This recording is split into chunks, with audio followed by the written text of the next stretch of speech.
오늘의 말씀 이사야서 21장 1절에서 10절까지 말씀입니다. 이것은 해변 광야를 두고 하신 엄한 경고의 말씀이다. 남쪽 광야에서 불어오는 회오리 바람처럼 침략자가 광야에서 쳐들어온다. 저 무서운 땅에서 몰아쳐온다. 나는 끔찍한 계시를 보았다. 배신하는 자가 배신하고 파괴하는 자가 파괴한다. 엘람아 공격하여라. 메대야 에워싸거라. 내가 바빌론의 횡포를 그치게 하고 억압받는 사람들의 탄식 소리를 그치게 하겠다.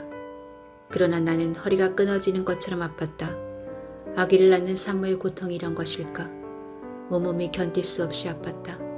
그 말씀을 듣고 귀가 멀었으며 그 광경을 보고 눈이 멀었다.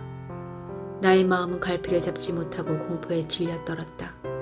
내가 그처럼 보고 싶어한 희망찬 새벽빛은 도리어 나를 무서워 떨게 하였다. 내가 보니 사람들이 잔치상을 차려놓고 방석을 깔고 앉아서 먹고 마신다. 갑자기 누가 명령한다.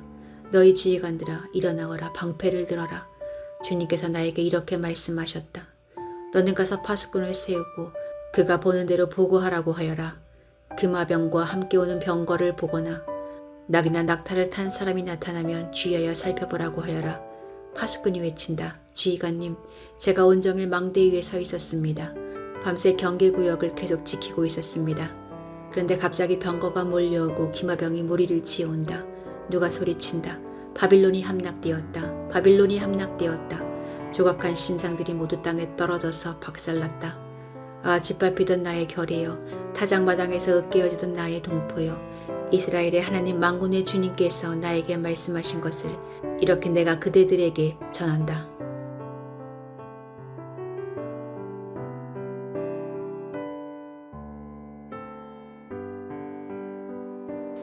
미란다 원칙을 기억하시나요?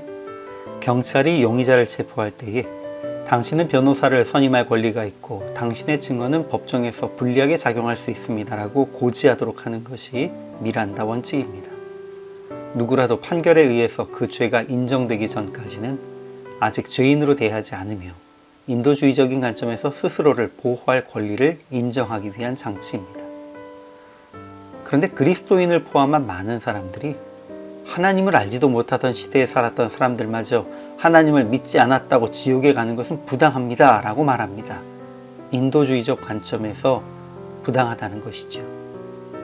그런데 하나님은 고대로부터 이스라엘과 주변 모든 민족들에게 그들이 심판받기 전에 미리 경고하시고 돌이키도록 요청하셨습니다. 오늘 본문에서 하나님의 심판에 대한 경고를 받는 해변 광야는 바벨론입니다. 그런데 당시의 바벨론은 아직 아수르의 지배 아래에 있었고 그렇게 유력한 나라로 떠오르기 전이었습니다. 그런데도 하나님은 그들이 큰 나라가 되고 결국은 상상하지도 못한 시점에 멸망할 것이다 라고 알려주신 것입니다. 3년 동안을 벗은 몸으로 길을 다녔던 이사야 선지자가 하나님의 이 예언에 해산이 임박한 여인과 같은 통증, 들리지도 보이지도 않는 육체적인 충격, 마음이 어지럽고 떨리는 심리적인 혼란을 경험합니다. 미리 듣고 알아도 이렇게 충격적인 일을 하나님께서 그냥 실행하신 것이 아닙니다. 하나님께서는 그들이 깨닫든지 못 깨닫든지 이사야 선지자, 예레미야 선지자, 다니엘 선지자 등을 통해 100여 년 전부터 그들이 멸망하는 날 저녁까지 전하셨고 경고하셨습니다. 그럼에도 돌이키지 않은 것은 결국 사람의 죄성 때문이었습니다. 하나님은 불의하지도 불공평하지도 않으십니다. 우리를 향한 경고의 말씀도 이미 수천 년 전부터 주어졌습니다. 그리고 이 말씀을 들었던 선지자, 사도들은 모두 육체적 고통과 두려움과 심리적인 압박까지 이겨내고 한 사람이라도 더 많은 이들에게 이 말씀을 전하기 위해 애써왔습니다. 지금 우리도 이 시대를 향한 하나님의 경고를 전해야 합니다. 물론 말씀을 깨닫고 전하는 과정에서 많은 아픔을 경험할 것입니다. 그럴지라도 우리는 사명을 감당해야 합니다.